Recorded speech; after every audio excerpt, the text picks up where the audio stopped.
Hello दोस्तों, स्वागत है आपका आपके पसंदीदा यूट्यूब प्लेटफॉर्म नोट्सबुक आईएएस पे।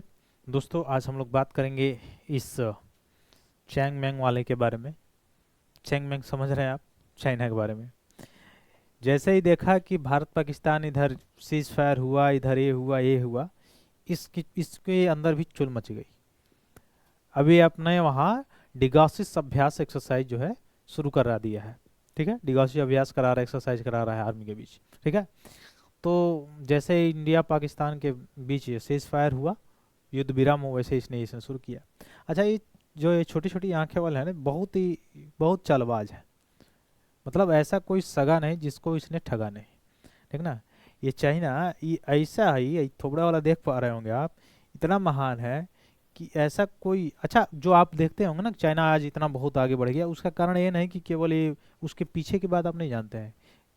वहाँ की मीडिया आप, अच्छा अभी आपने देखा था कोविड 19 के समय। कोविड 19 डिजीज है कि कोविड 19 वायरस है? डिजीज है। तो कोविड 19 के समय एक महिला रिपोर्टर थी, यहाँ पे जाके रिपोर्टिंग की थी, चाइना की थी। और उस रिपोर्टिंग के बाद आज तक उसका पता नहीं चला कि वो कहाँ गई।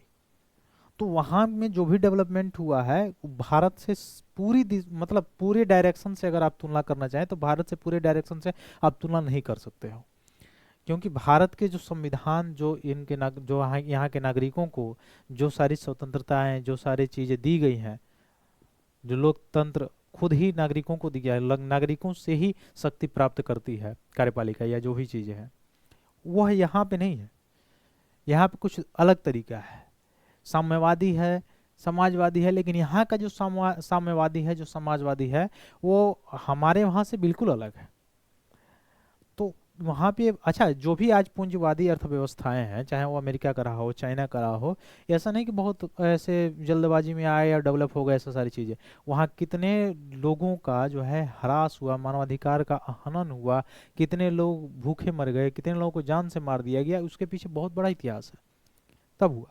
तो ऐसा कोई सगा नहीं जिसको इसने ठगा नहीं। अब आप बोल रहे होंगे कि ऐसा बात क्या है? क्योंकि अभी ये फुसफुसिया बम पकड़ा दिया था। किसको? पाकिस्तान को। ये फुसफुसिया बम पकड़ा दिया था कि ले भाई, जा लड़ाई में कूद जाओ। अब लड़ाई में कूदा, पहले ही फुस हो गया उसका बम।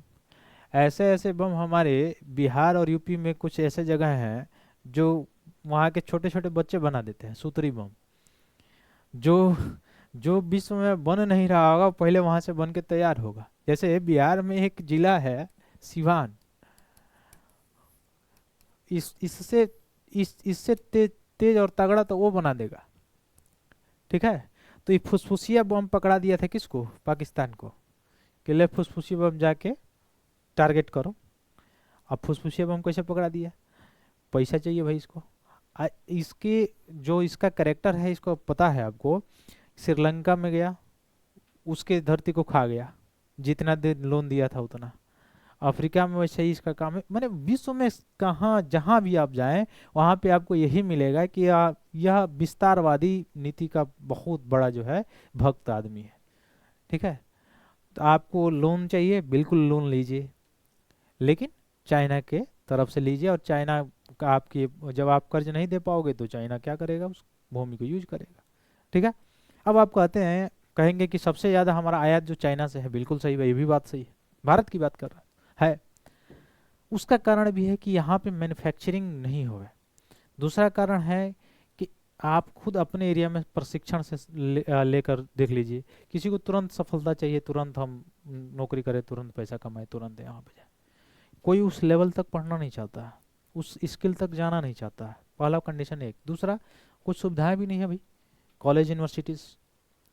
तीसरा चीज़, जो सब्सिडीज है, सारी चीज़ें हैं, आप इंफ्रास्ट्रक्चर है, ये भी आप देख पा रहेंगे। अब तो धीरे धीरे थोड़ा सा विकास हो रहा है, मेक इन इंडिया कार्यक्रम, अलग अलग जो प्रोग्राम्स हैं उनके तहत डेवलपमेंट हो रहा है। नहीं तो वैसे सारी चीज़ें आप समझ ही रहे हैं।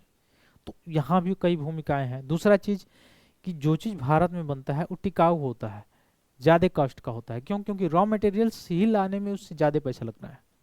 वो रॉ मटेरियल्स अपने वहाँ पाया नहीं जाता है, यहाँ भी है। दूसरा, स्किल्स, जो इंजीनियर्स, जो वहाँ पे अब नए नए जो आविष्कार करने वाले जो हैं, वो पहले चले जाते थे अमेरिका, जहाँ ज़्यादा पैसे मिलते थे। अब धीरे धीरे गवर्नमेंट उसको इंटेलेक्चुअल प्रॉपर्टीज हो, ऐसी सारी चीज़ें। तो अब धीरे धीरे कई माध्यमों से, कई प्रोग्राम के तहत जो गवर्नमेंट उसको मतलब बढ़ावा दे रही है, तो धीरे धीरे उसमें बढ़ेगा। ठीक है। अब चाइना एकदम से आप उसको आउट नहीं कर सकते हैं। क्यों? क्योंकि देखिए दो वस्तुएं हैं, एक ही वस्तु मतलब दो कंपनी के द्वारा बनाया गया है मार्केट में, एक ही तरह के। जैसे मान लीजिए कि कोई लाइट ही है और मार्केट में एक मेड इन इंडिया है, एक मेड इन चाइना है। सभी को पता है कि मेड इन चाइना वाला ज़्यादा दिन टिकेगा नहीं, उसका समय ज़्यादा दिन का नहीं है, और भारत वाला ज़्यादा दिन का टिकेगा। लेकिन फिर भी लोग चाइना वाला ही जाकर लेंगे। ये नहीं कि केवल आदत लग गई है, ये कारण नहीं है। उसका कारण एक और ये भी है कि चूंकि इसका कॉस्ट कम है और इसका कॉस्ट ज़्यादा है, तो कॉस्ट कम है तो उसका भले वो सारी चीज़ें, तो लोग कहेंगे चलो एक साल ही न ले। जैसे मोबाइल देख लीजिए, मोबाइल सस्ता हो गया, बहुत सारी कंपनियां यहाँ पे इन्वेस्ट करने लगी, हो गया सस्ता। तो भारत की भारत जो ब्रांडेड कंपनी है वो सारी चीज़ें, वो देखिए कितना महंगा है। और केवल वही रहता तो कितना महंगा रहता। एक समय में आप देखे होंगे कि नोकिया का फ़ोन आता था, एक सादा फ़ोन आता था 4,000 5,000 में आता था। अब तो 5,000 में स्क्रीन टच मिल जा रहा है। तो लोग कहते हैं कि भाई चलो भाई, क्या है, क्योंकि हमको काम चलाना है, काम चलाने से मतलब, तो काम चलाने के लिए हम सारी चीज़ें कर सकते हैं। तो ये सारी चीज़ें हैं। ठीक, यहाँ भी फॉल्ट। तो आइए देखते हैं हम लोग क्या है डिगॉसिंग अभ्यास एक्सरसाइज, इसके बारे में हम लोग देखते हैं। और डिगॉसिंग अभ्यास क्या है? ये एक ऐसी प्रक्रिया है जो जहाज़ों और अन्य चुंबकीय उपकरणों से उनकी चुंबकीय पहचान को कम करने के लिए उपयोग की जाती है। और यह प्रक्रिया विशेष रूप से महत्वपूर्ण है। क्यों? क्योंकि यह जहाज़ों को चुंबकीय खदानों सेंसरों से बचकर खुद को बचाने में भी क्या करती है? मदद करने का काम करती है। और चुंबकीय पहचान को भी कम करने का काम करती है। सुरक्षा कैसे करती है? तो खदानों और सेंसरों के खतरों से बचाने में मदद करती है, अभी मैंने बताया। इसमें एआई का उपयोग किया जाता है, आर्टिफिशियल इंटेलिजेंस का। अब इसके द्वारा से इसका उपयोग करके तब क्या किया जाता है? इस प्रक्रिया में तेजी और अधिक सटीक बनाने में इसका मदद करता है। फिर इसका रणनीतिक महत्व क्या है? तो डिगॉसिंग जो है किसी भी नौसेना के लिए एक महत्वपूर्ण अभ्यास है। ठीक है, तो ये किसका अभ्यास है याद रखिएगा? नौसेना। किसका? कहाँ का? चाइना का। ठीक है, तो क्योंकि यह युद्ध में जहाज़ों की सुरक्षा प्रभावशीलता को सुनिश्चित करता है। प्रक्रिया में देखेंगे तो डिगॉसिंग अभ्यास में एक शक्तिशाली चुंबकीय क्षेत्र का उपयोग किया जाता है जो जहाज के धातु के हिस्से को अस्थायी रूप से निष्क्रिय कर देता है। और इस प्रक्रिया में बार बार दोहराया जा सकता है ताकि जहाज की चुंबकीय पहचान को कम किया जा सके। ठीक है, ये सारी चीज़ें जो है इसमें होती हैं। ठीक, तो डिगॉसिंग अभ्यास नौसेना का है, बस ये याद रखिएगा कहाँ का है? चाइना का है। ठीक, और बाकी सारी चीज़ें आपको याद नहीं रखनी है। मेंस में कुछ जब आप देखना चाहें जीएस पेपर 2 में इंटरनेशनल रिलेशन में, वहाँ पे कुछ आप एड ऑन कर सकते हैं। ठीक है, जो मैंने बताया सारी चीज़ें। फिर मिलते हैं अपने अगली क्लास में, तब तक लिए बहुत बहुत धन्यवाद दोस्तों। जय हिंद।